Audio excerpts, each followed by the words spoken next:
அன்பு தமிழ் நேயர் நெஞ்சங்களுக்கு நெஞ்சார்ந்த திருக்குறள் வணக்கங்களை இனிதே உரைக்கின்றேன். நான் உங்கள் மூவேந்திர பாண்டியன்.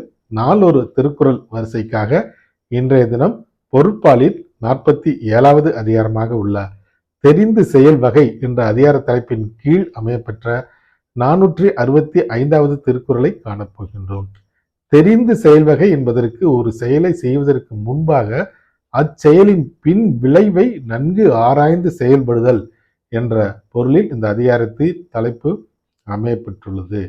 இப்பொழுது 465வது திருக்குறளை காண்போம். வகையற சூழாது எழுதல் பகைவரை பாத்தி படுப்பதோர் ஆறு. வகையற சூழாது எழுதல் பகைவரை பாத்தி படுப்பதோர் ஆறு. இத்திருக்குறளுக்கான பொருளினை இப்போது காண்போம். எச்செயலையும் திட்டமிடாமல் செயல்படுத்துதல் என்பது பாத்தியில் வளரும் செடிகளைப் போன்று நம் பகைவரையும் வளர்த்து விடுவதற்கு ஒப்பாகும். மீண்டும் பொருள்.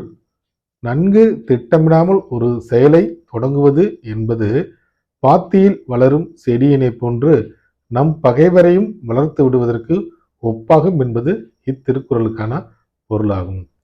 வள்ளுவரின் வழியை பின்பற்றினால் நாமும் வாழ்வில் நிச்சயம் வெற்றி பெறலாம். வாழ்க தமிழ், வளர்க தமிழ்நாடு. நன்றி, வணக்கம்.